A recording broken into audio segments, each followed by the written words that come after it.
Primeiramente, bom dia a todos.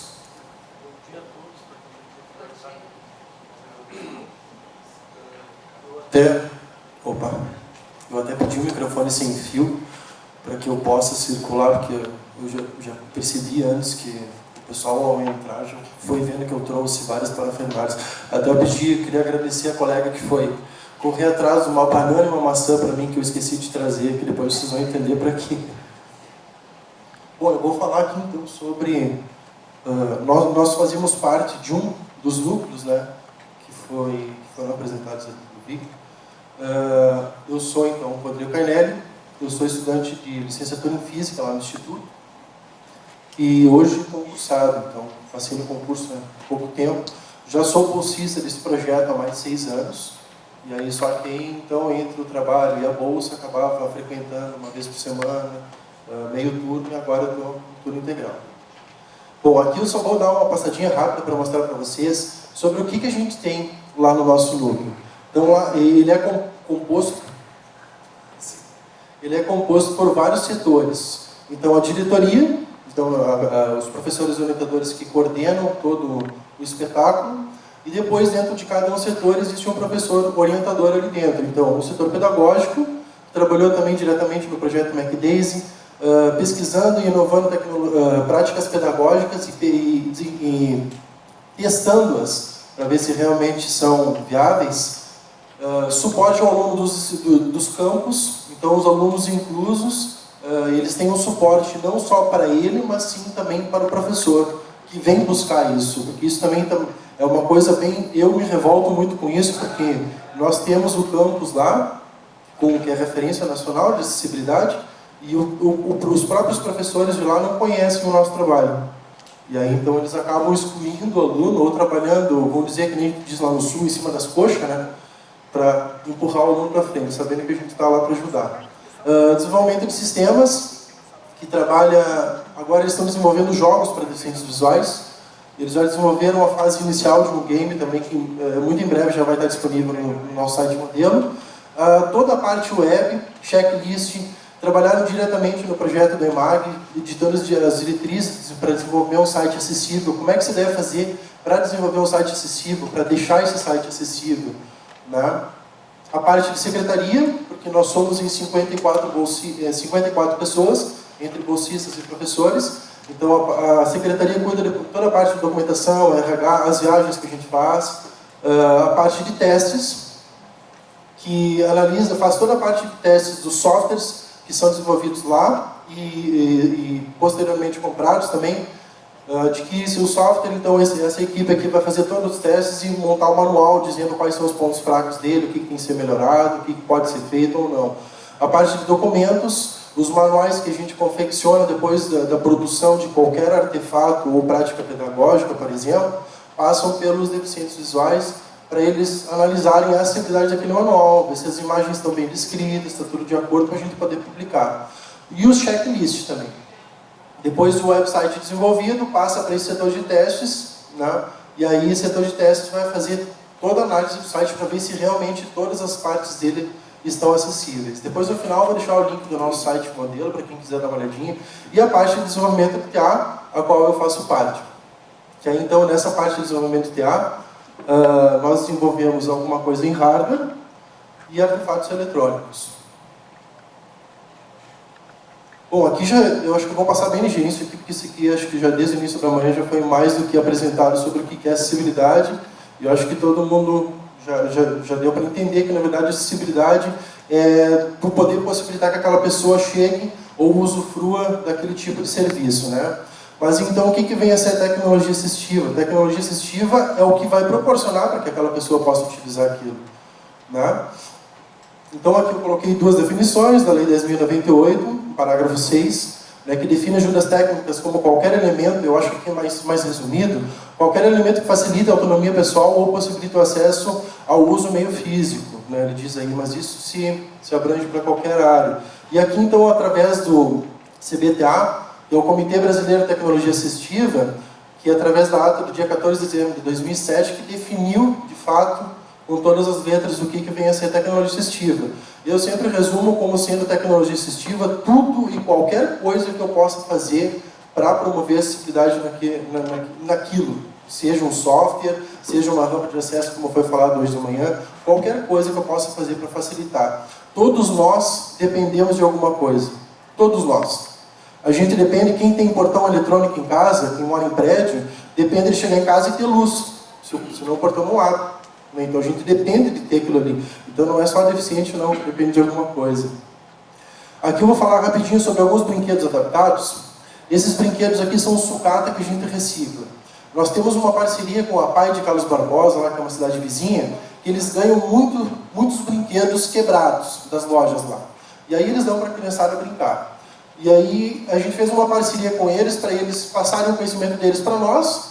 E aí, ao mesmo tempo, como quem é de instituição federal, instituição pública, sabe como é difícil da gente comprar alguma coisa, às vezes pouca. Eu preciso montar um artefato e eu preciso de 4 ou 5 reais para me comprar aquilo ali, eu tiro do bolso para comprar, porque senão eu tenho que fazer licitação, é uma incomodação, uma burocracia muito grande. E aí a Pai de Carlos Barbosa consegue comprar esses materiais para nós.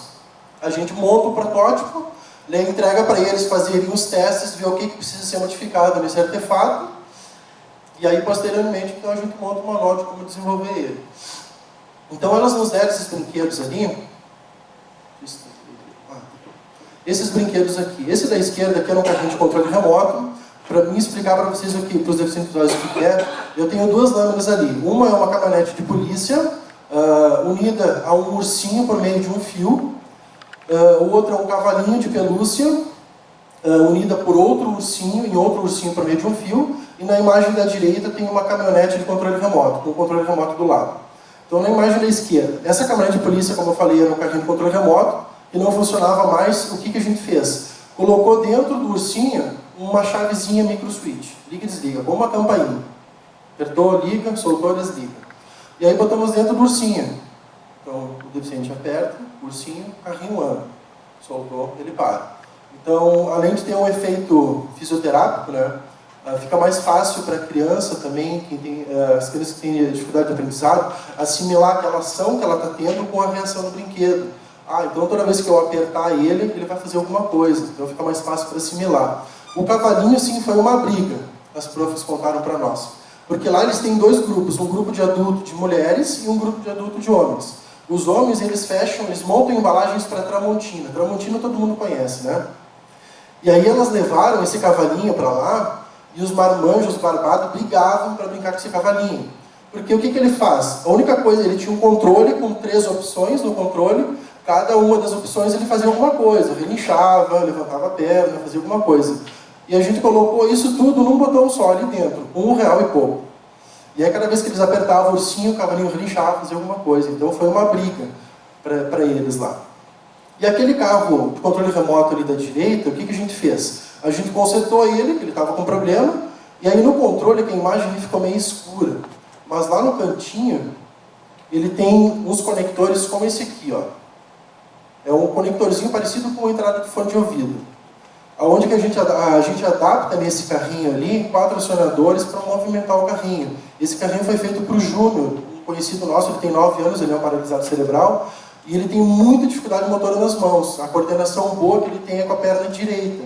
Então a gente bota os acionadores no chão e ele fica lá no pátio brincando com o carrinho, pisando em cima dos acionadores. É uma maneira que a gente encontrou para ele poder utilizar o carrinho. Aqui o acionador com CDs. Esse artefato aqui, eu gosto de falar não para me gabar, mas para mostrar como realmente é fácil de fazer. O primeiro deles eu construí no aeroporto vindo para Brasília para um evento, há 6 anos atrás. Já existia um equipamento similar a esse, eu não lembro o nome do americano, que ele produziu, mas os artefatos que ele usou para confeccionar um desses aqui acabava ficando meio caro para nós aqui no Brasil. Então, na verdade, eu adaptei. Consiste em quê? Eu tenho 2 imagens ali. A imagem da esquerda são 2 CDs. Em cada um dos CDs eu tenho lâminas de papel alumínio, aquele utilizado para embalar comida. Então, num CD eu tenho uma lâmina inteira no CD, e no outro CD eu tenho 2 lâminas, 2 membranas. Esses CDs eles vão ser unidos por meio de um velcro, né, que está no CD, e ele possui um cabo. Esse cabo só tem 2 vias, 2 fios dentro, e vai conectado um em cada membrana. é grudado com fita mesmo. Grudado em cada membrana, junta os dois CDs e ele passa a funcionar como um acionador. Mesma coisa. Só que aqui, para produzir um acionador como esse aqui, custa R$1, R$2, R$3. O fio custa, em média, 30 centavos, 40 centavos o metro do fio. E o plug, normalmente, 50, 60 centavos. Um conector de fone de ouvido normal. Eu vou passando para vocês irem olhando. Como a gente tem pouco tempo, depois no final, quem quiser vir aqui e dar uma olhadinha com mais calma. E o grande diferencial desse dispositivo, esse aqui em específico, foi construído pelo Marciano, que trabalha com nós, na parte de desenvolvimento. Ele é um paralisado cerebral. Então, foi ele que confeccionou esse aqui, esses dois que estão aqui. E os outros que eu não trouxe foram construídos pelas meninas do pedagógico. Eu não estou falando isso para desmerecer, mas para mostrar que realmente é fácil de fazer. Elas construíram um só com o manualzinho que está no nosso site. Tá? E esse dispositivo aqui pode ser utilizado tanto com o pé como com a mão, que ele aguenta bastante peso mesmo. E aí depois, quem tem bastante criatividade, usa o EVA para fazer a distinção, se for usar mais do que um acionador. A imagem que eu tenho da direita, então, já é o dispositivo conectado ao mouse. O mouse ele tem que estar preparado para receber o acionador. O acionador sozinho, nenhum tipo de acionador sozinho ele vai fazer nada. Ele sempre vai depender de um dispositivo, a não ser que ele tenha sido projetado para fazer outra coisa junto. Mas o acionador sozinho não vai fazer nada. Ele sempre vai depender de um dispositivo. Então, nesse caso ali, aquele mouse que está junto ali, ele já foi preparado para receber o acionador. Então, o acionador, o que ele vai fazer no computador quando ele estiver trabalhando junto com esse mouse ali? Só o clique. Só o clique. Não vai fazer nada além disso.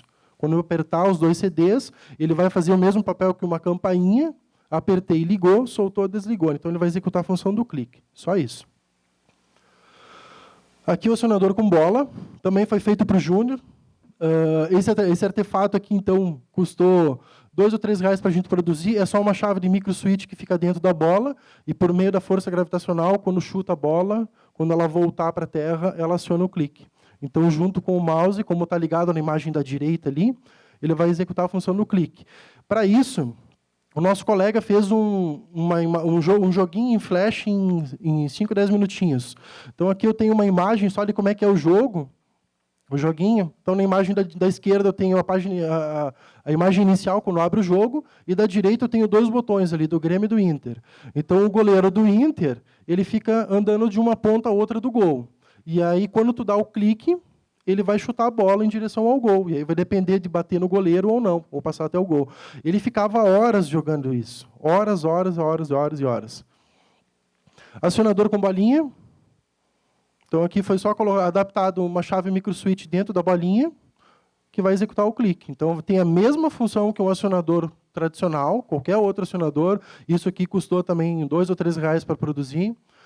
E além de ter o efeito do acionador, eu já tenho o efeito fisioterápico também.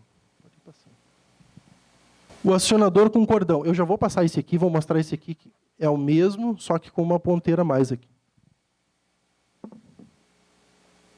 Esse acionador com cordão aqui, ele vai funcionar com o cordão mesmo. A única diferença desse nosso aqui, que o Juliano pensou que às vezes a gente poderia, o mais indicado seria prender esse cordão, obrigado. Seria prender esse cordão aonde a pessoa tivesse um movimento voluntário. Né? Mas fica chato ficar amarrando isso na pessoa. Né? A pessoa só movimenta a cabeça e vai amarrar na orelha. Né? Fica chato. Então, para minimizar um pouquinho isso, o meu colega ele fez um dedal. Então, esse artefato aqui foi construído para um deficiente que eu não lembro, eu não cheguei a conhecer ele. O Juliano conheceu. Esse dedal vai um velcro e aí fica preso no dedo. Vai fazer a mesma função do clique. Não sei se vocês conseguem ouvir daí. Não, né? Eu vou passar para vocês irem olhando. Depois, se alguém não conseguir ver alguma das peças ali, é só vir aqui na frente. O acionador com frutas. Bom, por isso que a colega foi atrás de uma fruta para mim. Aqui eu tenho o protótipo dele, que ele vai funcionar. Qual que é a ideia dele? Um acionador hoje industrial, comercializado, custa em torno de 200, 300, 180, por aí. Né? A gente já viu que o acionador com CD custa uma merreca para fazer, o de bolinha custa uma merreca. Esse aqui também custa em torno de R$5 para fazer, porque pode comprar a caixinha. E esse aqui com frutas a gente consegue produzir ele com até R$5 para 9 acionadores ao mesmo tempo. Esse aqui ele recebe apenas um, né? Eu posso adaptar ele para funcionar com qualquer fruta e de acordo com o dispositivo que ele estiver sendo utilizado. Como eu falei, o acionador sozinho não vai fazer nada. Nesse caso aqui, ele está ligado nessa centralzinha, que eu trouxe aqui, que mais adiante eu vou mostrar, bem rapidinho. Já terminou? Não, mais um pouquinho. Qual que é a ideia do acionador com frutas?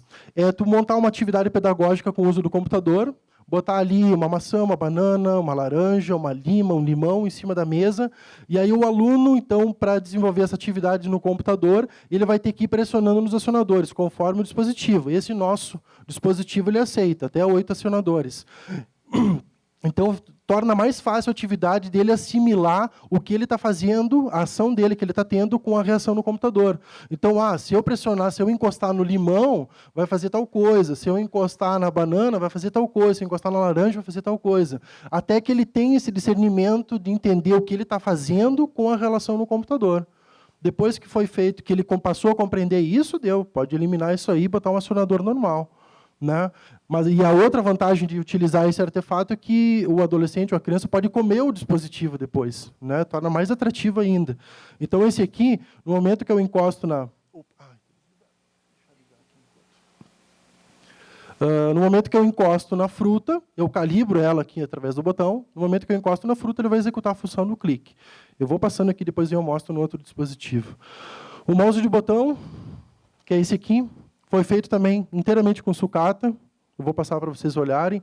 A diferença desse dispositivo aqui, para muitos no mercado, é que ele tem, como eu falei antes, eu tenho uma saída para cada uma das funções. Então, eu tenho direcional para a esquerda, para a direita, para cima, para baixo, clique esquerdo, clique direito, e esse botão de torção aqui, que serve para ajustar e configurar a velocidade que o cursor vai se deslocar na tela.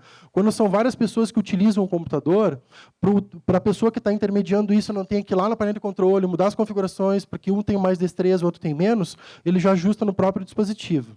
Esse artefato aqui custa em torno de R$5, R$6 para produzir. Em breve já vai ter o manual dele também na internet, que eles ainda não deixaram nós botar por causa da patente, mas vai acabar saindo. Tá?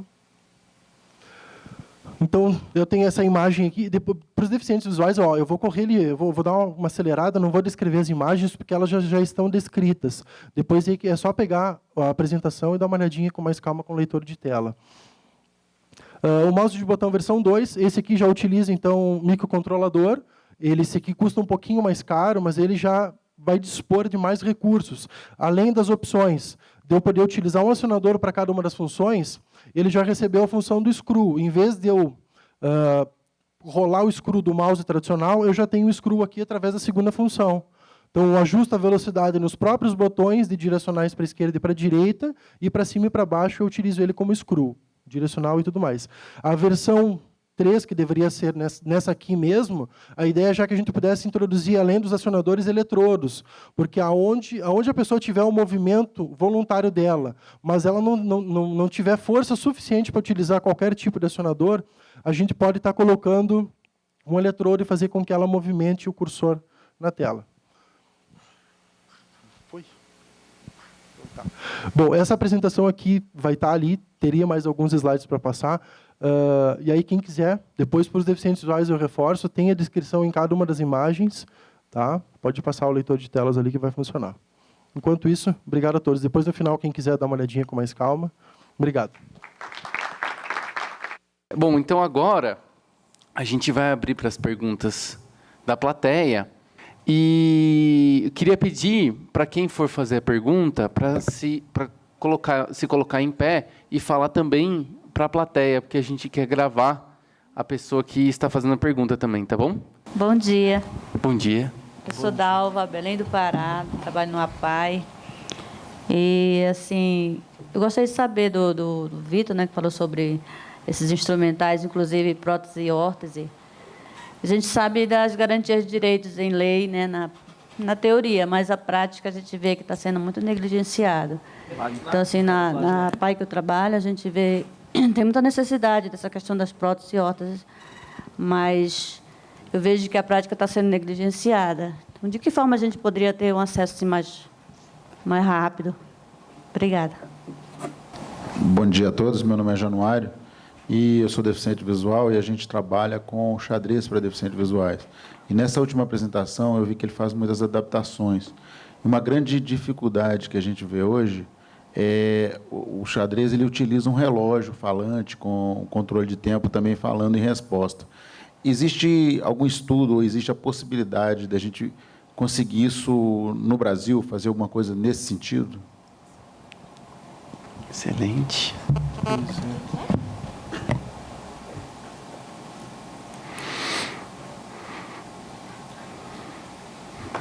Obrigado. Olá, meu nome é Fernando Botelho, sou responsável pelo projeto F123. E a minha pergunta é sobre a tela tátil. Eu queria saber se ela vai estar disponível com drivers para sistemas operacionais livres.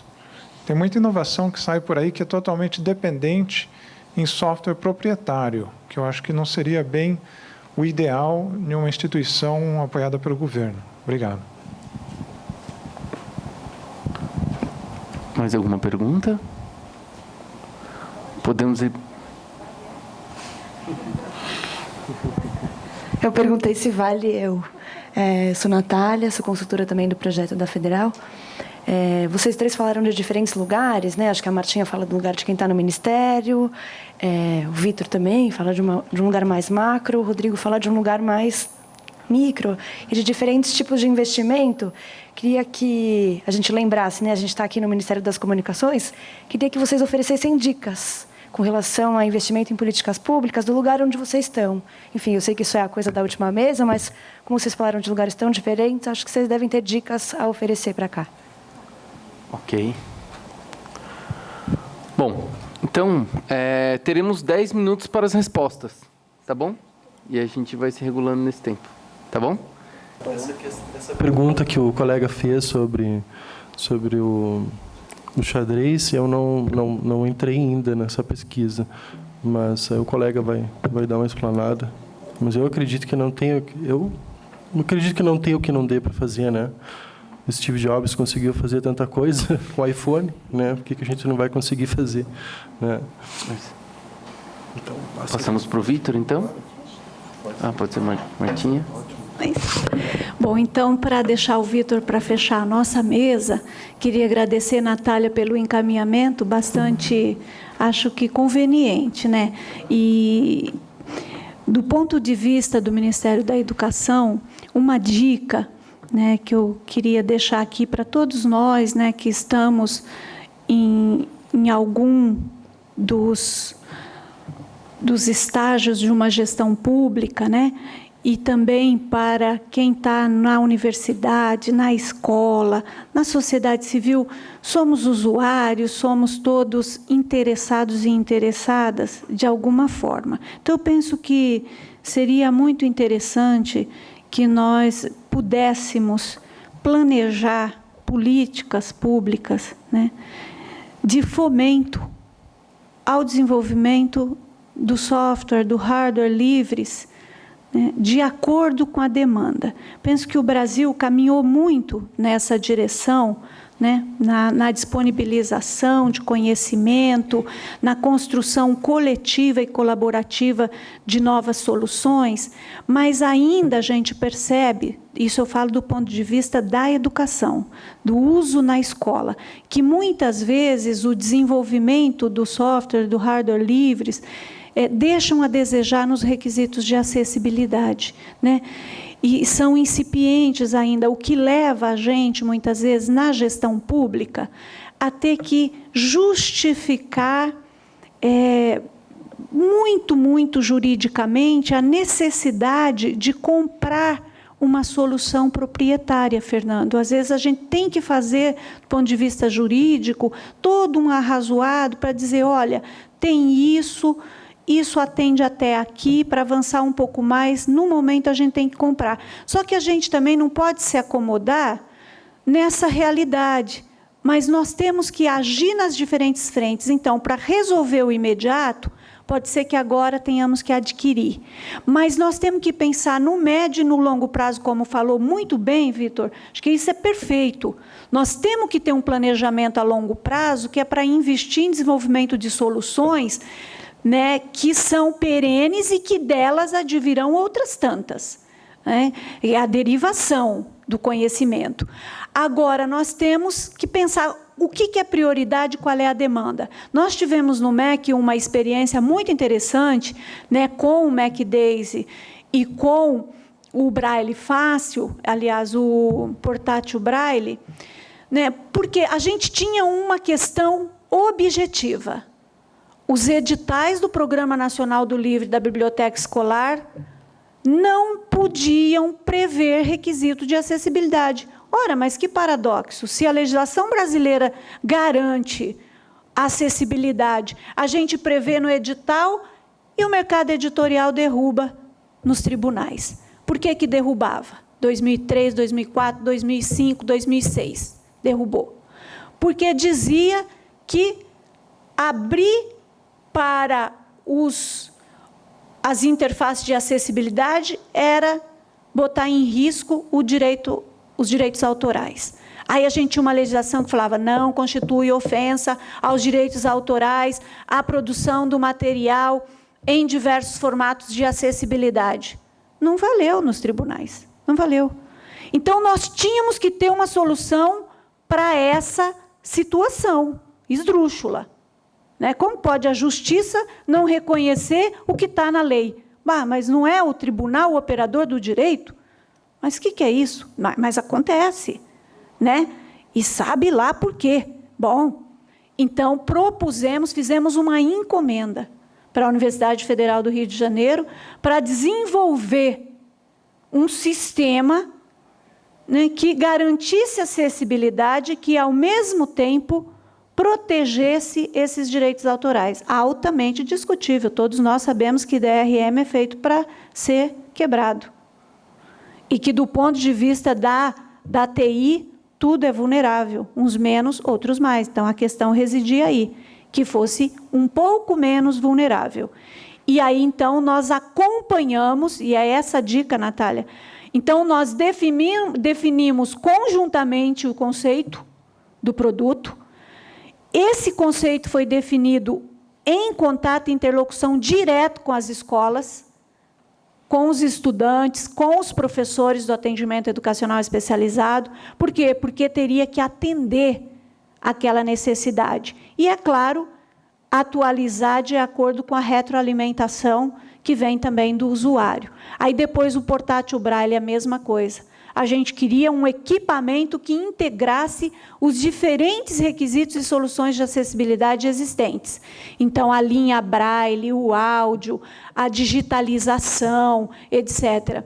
E, de novo, a gente fez uma encomenda e a gente acompanhou o desenvolvimento do produto, que inicialmente tinha um conceito, e depois da pesquisa de campo, entrevista com estudantes de diferentes faixas etárias, em diferentes etapas e níveis de ensino, os professores, etc., a gente chegou a um conceito que foi desenvolvido e que agora vai para a audiência pública com a indústria, né, para ser efetivamente fabricado e disponibilizado gratuitamente, né, para todo o sistema de educação básica pública no Brasil. Então, a dica, Natália, é que a gente se articule para planejar no curto, no médio e no longo prazo, né, formas, estratégias políticas de desenvolvimento, como aproveitar todo esse conhecimento desenvolvido lá em Bento.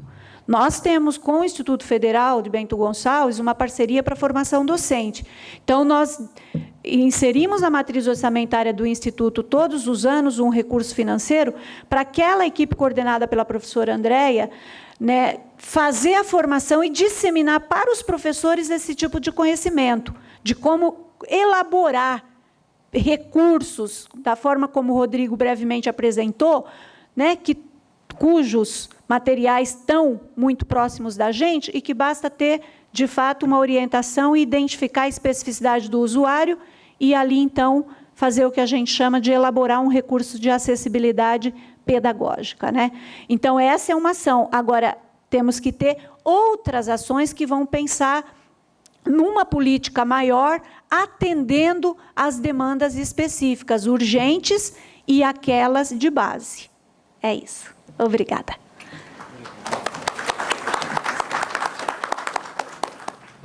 Bom, vou responder então as perguntas. Com relação à prótese e órtese, a gente tem um olhar micro e um macro também, como disse a Natália.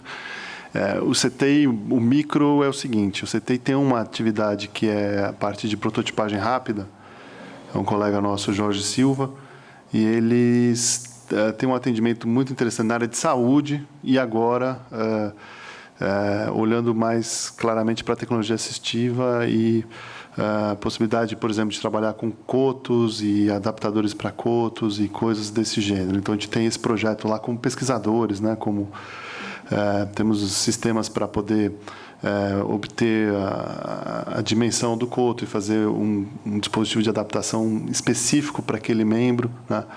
E isso tem lá um trabalho. Eu não sou especialista nisso de forma nenhuma. Mas o que a gente tem percebido, que é mais importante no macro, é o seguinte: está faltando, pelo que a gente pôde mapear, técnicos capazes de fazer as adaptações. Então, é uma coisa extremamente específica, né? Precisa formar mais gente nessa área. Então, uma conversa muito forte com os institutos federais, né? Que é engraçado como os institutos federais estão hoje cada vez mais presentes em tudo, e não é por acaso, tá? Porque eles têm uma visão muito mais... Eu fiz USP, entendo a importância da Unicamp, entendo a importância das grandes universidades, mas é o Instituto Federal, não naquele modelo francês lá do Levi-Strauss, que formou a USP, que a gente vai conseguir resolver o problema do Brasil, né? Mas no modelo taiwanês, no modelo talvez das Fraunhofer, não sei o quê, todos esses estudos Carnot, e mais essa coisa voltada para uma aplicação mais rápida, que a gente vai conseguir formar os recursos humanos que a gente precisa para atender as necessidades no curto prazo, né? Então tem que ter essa atenção aí. A academia brasileira precisa estar bem atenta a isso, porque é importante mudar um pouco a perspectiva. E a gente sabe que na universidade tem muita gente fazendo isso, né? Então, essa formação de gente para poder oferecer melhores serviços de adaptação parece que é uma coisa muito importante. Eu acho que qualificação, de novo, aqui em caso do prótese e órtese, é muito importante também. A gente tem que aprender muito sobre isso. São dispositivos muito caros, né? E ainda não tem soluções na indústria brasileira ainda comparáveis ao que tem internacionalmente. A gente precisa ajudar essa indústria a melhorar a qualidade dos seus produtos e para isso, qualificação é, de novo, um instrumento importantíssimo, né? A indústria, ao contrário do que as pessoas pensam, a cadeia produtiva é um grande gerador de conhecimento, né? Tão grande, ter uma cadeia produtiva como existe na Ásia, ou na Europa, ou nos Estados Unidos, em algumas áreas de fronteira, é tão importante quanto ter uma universidade, né? Porque também gera conhecimento. Então, essa necessidade de atuar com a cadeia produtiva para poder qualificá-la é muito importante. Estar bem próximo, ver quais são os gargalos, aprender como é que os outros fazem e permitir que a nossa indústria também possa atender. Isso vai reduzindo o custo, vai tornando as coisas mais disponíveis, né? E é isso que nós temos que fazer. Então, isso numa visão mais macro. Coisas mais específicas eu gostaria de discutir com você. Se você trouxer alguns problemas para a gente vai adorar de olhar.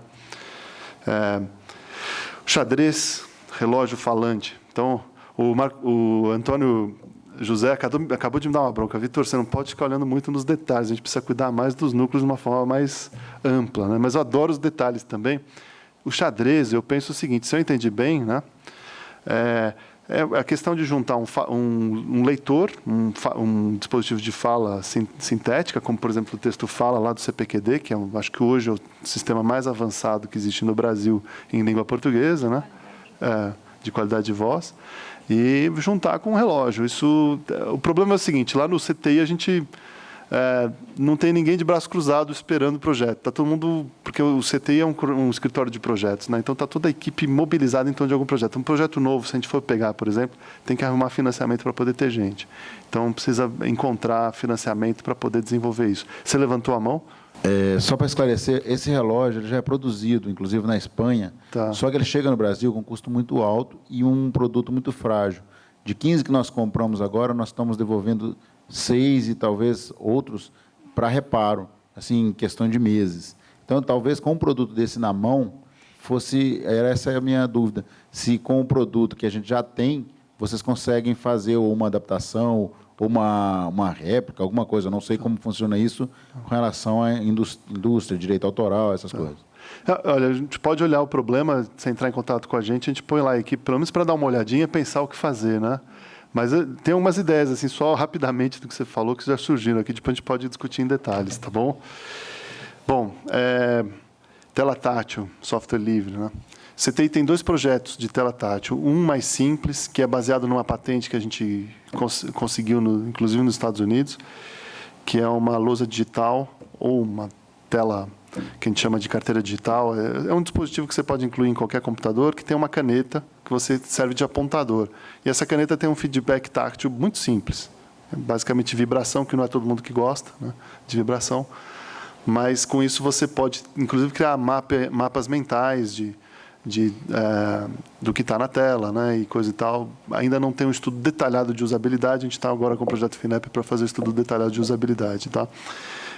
Então, esse é um dos projetos que a gente tem. O outro, que é mais avançado, é uma coisa pioneira no mundo inteiro, que é uma invenção de um colega nosso lá do CTI, o Balashov.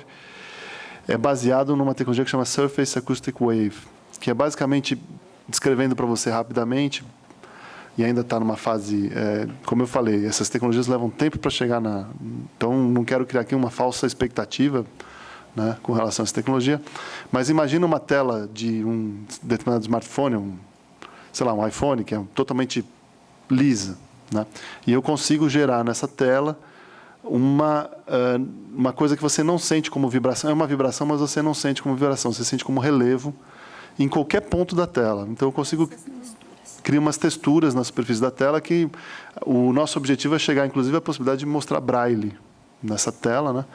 E você poder, inclusive, da mesma forma como no iPhone, com um gesto, você faz o zoom de uma determinada imagem, você pode fazer o zoom da imagem tátil. A gente fez alguns demonstradores já disso, mas é um projeto que precisa de investimento, de bastante investimento, porque envolve, como eu falei, é disruptivo, é aquele tipo de coisa que é disruptivo, que envolve princípios físicos sofisticados, bastante, né, parte de simulação, parte de processos de microeletrônica. Então, é um negócio bem sofisticado mesmo, que você tem é bom nesse negócio, mas a gente precisa de apoio sempre, né? Então, a gente está sempre pedindo apoio. Eu acho que isso aí vai ser revolucionário, tá? Porque, inclusive, não só para a pessoa com deficiência visual, mas para todas as pessoas que vão usar um smartphone, porque vai dar o feedback motor numa imagem que está ali visual, né? Então, isso é um projeto que já está gerando bastante interesse, né? Inclusive, a gente está tomando muito cuidado. Você perguntou de software livre. Nesse caso em particular, a gente está tomando cuidado de não deixar essa tecnologia cair já numa... Por isso, um apoio público nesse momento seria muito importante, para poder conquistar as primeiras patentes e daí sim passar. Porque não existe, gente, uma forma da tecnologia vingar sem modelo de negócio por trás, viu? Isso é importante saber, porque senão não tem sustentabilidade. Não é o CTI que vai produzir aqui dispositivo para as pessoas, e também não é o MEC nem o MCT, né? São as empresas. E as empresas precisam ter modelo de negócio viável por trás, sustentabilidade, né? A pessoa é um cidadão, ela é um consumidor, ela é um educando, ela é um paciente. São vários aspectos, né? E sempre acaba caindo na questão da sustentabilidade, e daí a pessoa é um consumidor. Então, tem um mercado, né? E isso é uma outra coisa que você tem que tomar muito cuidado. Evitar o technology push, que é, eu tenho uma tecnologia aqui, vamos ver onde é que eu arrumo um lugar para encaixar ela. Isso, em geral, não dá muito certo, né? É melhor olhar para o que está sendo demandado e ver se a gente consegue atender aquela demanda. Identificar a demanda é muito difícil também, é um exercício difícil. Sobre as dicas, só queria colocar um parênteses aqui, que eu acho interessante para o pessoal do Ministério das Comunicações. O CTI fez um estudo em 2009 dos telecentros. Tá? Não sei se vocês tiveram acesso lá em Sorocaba. Tiveram? Não? A gente fez uma análise dos contratos de repasse para fazer telecentro pela Caixa Econômica. E aqui eu vou abrir um parênteses para deixar todo mundo um pouco assustado. O que mais nos assustou foi a reação das prefeituras pelos requisitos em acessibilidade. Ah, mas ninguém usa, deixa aquela rampa lá, nunca vi ninguém subindo aquela rampa, esse tipo de coisa, né? Tá? E o que a gente respondia você nunca viu porque não tinha. Agora que tiver e você divulgar e as pessoas começarem a perceber. Então tem que tomar cuidado porque a gente tem que estar sempre vigilante, tem essas reações, né, constantes, né? E eu acho que aquele relatório são 200 e tantas páginas, com 380 contratos de repasse analisados. Colocar à disposição de quem quiser esse relatório, ele pode ajudar. E ele trata muito da questão da sustentabilidade, né? O telecentro não pode só ser uma sala com um computador dentro, né? Tem que ter mais do que isso associado, senão ele não sobrevive, né? Então, vou colocar a dica, Natália, seria essa, tá bom? Obrigado. Bom.